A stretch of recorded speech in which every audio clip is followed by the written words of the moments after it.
علیکم good news channel میں آپ کا خوش آمدید۔ آج کی تازہ ترین خبریں آپ کے سامنے۔ لاہور سے کراچی آنے والے بس کا اچانک سڑک پر آگ لگنا، کافی نقصان اور بس جل کر راکھ ہو گیا۔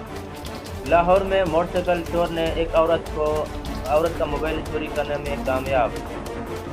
بینک میں ریٹائرمنٹ کے بعد اپنا فارم، ایک بوڑھا حضرت ملازم اپنا فارم بھرتے بھرتے بینک کے اندر ہارٹ اٹیک موت واقعہ۔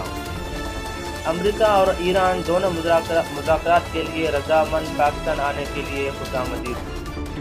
پاکستانی وزیر اعظم کا کہنا ہے کہ ہم ایک امن نیوکلیئر پاور ہیں اور ہم امن چاہتے ہیں، ہمارا ملک بھی امن کا گہوارہ ہے اور ہم تمام ملکوں میں امن چاہتے ہیں۔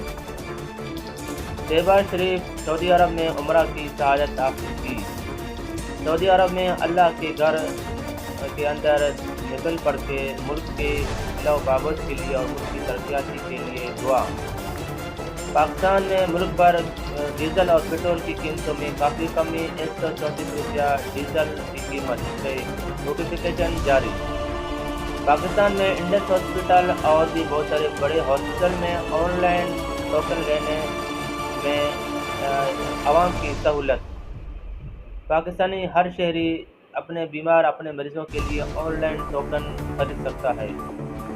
پاکستانی اسکولوں میں نقل کو پکڑنے کے لیے ایک نیا ایجاد۔ اقرار الحسن ARI نیوز کا رپورٹر تھا، اب اس نے استعفیٰ دے دیا ARI نیوز میں۔ کراچی میں میٹرک اور مڈل کے امتحانات دینے والے بچے زمین پر بیٹھے اپنے امتحان دے رہا ہے۔ پاکستان کا سب سے بڑا شہر کراچی میں۔ کراچی پاکستان کا سب سے بڑا شہر ہونے کے باوجود بھی کراچی میں نہ صاف پانی پینے کا ہے، نہ بجلی کی سہولت موجود ہے اور نہ گیس۔ حیدرآباد میں یعنی کہ سندھ میں سب سے فسٹ اعلیٰ پالش کا ہسپتال بن گیا۔ ایک 16 سالہ نوجوان لڑکی ڈیرہ اسماعیل خان سے بھاگ کر سورا بوٹ میں گمشدگی کا اعلان، تصویر آپ کے سامنے۔